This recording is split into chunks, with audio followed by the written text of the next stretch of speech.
संसाधन के विकास में सतत विकास की अवधारणा की व्याख्या कीजिए। तो इसमें समझने की वाली चीज़ है सतत विकास क्या है। एक ऐसा विकास जो वर्तमान की ज़रूरत को पूर्ति करते हुए आगे आने वाले पीढ़ी यानी भविष्य की पीढ़ी को भी क्या करे, जरूरत को पूर्ति कर सके, उसे क्या कहते हैं, सतत विकास। ठीक, तो कह रहा इसमें समझना है संसाधन के विकास में सतत विकास। संसाधन के विकास में सतत विकास यानी संसाधन को इस प्रकार से विकसित किया जाए जो हमें अभी वर्तमान की जरूरत को भी पूर्ति कर सके और आगे आने वाली पीढ़ी है यानी भविष्य की पीढ़ी है उसको भी पूर्ति कर सके। इस प्रकार से संसाधन का विकास करना है जो वर्तमान की जरूरतों को पूर्ति कर सके और भविष्य की जरूरतों को भी पूर्ति कर सके और प्लस वर्तमान में जो समस्या उत्पन्न हो रही है उस पर्यावरणीय समस्या, अन्य सारी समस्या, उस समस्या को भी क्या किया जाए, कम किया जाए। देखिए देखते हैं यहाँ पे संसाधन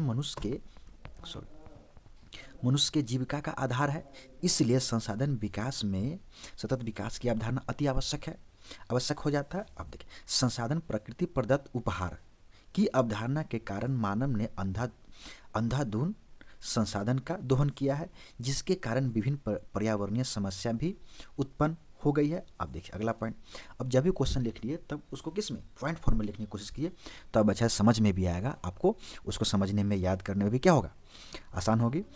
उत्पन्न हुई इन समस्याओं के कारण ही संसाधन के विकास में सतत विकास की अवधारणा अति आवश्यक हो जाती है, क्योंकि सतत विकास की अवधारणा यह सुनिश्चित करता है कि वर्तमान परिवेश यानी समय में संसाधनों का प्रयोग विवेकपूर्ण रूप से करे और उसका दोहन उपयोग को न्यून कर आने वाली भावी पीढ़ी की आकांक्षाओं और जरूरतों को भी पूर्ति किया जा सके। अगर सतत विकास की अवधारणा को सही रूप से लागू किया जाता है तो वर्तमान की समस्या जैसे भूमंडलीय तापन, ओजोन क्षय, पर्यावरणीय प्रदूषण, मृदा क्षरण, अम्लीय वर्षा आदि जैसे समस्याओं से भी निपटा जा सकता है। साथ ही साथ भविष्य का विकास भी सुनिश्चित रहेगा। ठीक, तो फर्स्ट क्वेश्चन का आंसर हमारे यहाँ समाप्त होता है। अब देखते हैं दूसरा क्वेश्चन। देखिए दीर्घोत्तरी का दूसरा क्वेश्चन है, ये बिल्कुल आसान है। स्वामित्व के आधार पर संसाधन के विविध रूपों का वर्णन करें। तो स्वामित्व के आधार पर संसाधन के 4 प्रकार होते हैं। ठीक, या 4 रूप होते हैं, लिख सकते हो, उसमें कोई दिक्कत नहीं है। ठीक, अब पहला इसमें व्यक्तिगत संसाधन, ऐसे संसाधन किसी खास व्यक्ति के अधिकार क्षेत्र में होता है, जैसे भूखंड, घर व अन्य जायदाद जिस पर लोगों का निजी स्वामित्व होता है। ठीक, बस इतना ही लिखना है, ज़्यादा नहीं लिखने की जरूरत है। अब दूसरा सामुदायिक संसाधन, ऐसे संसाधन किसी खास समुदाय के आधिपत्य में होता है जिसका उपयोग उस समूह के लिए सुलभ होता है, जिस समूह के लिए क्या होता है, संसाधन होता है, जैसे गांव की चारागाह भूमि, शमशान, मंदिर या मस्जिद, सामुदायिक भवन इत्यादि। ये संसाधन संबंधित समुदाय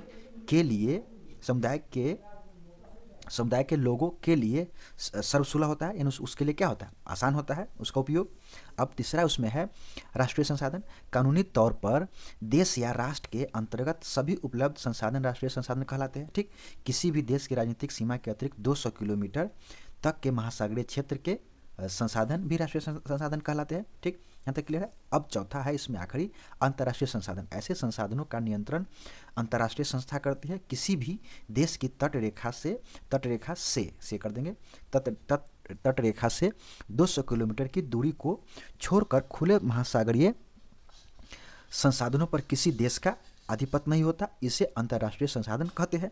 ठीक, ऐसे संसाधनों का प्रयोग सिर्फ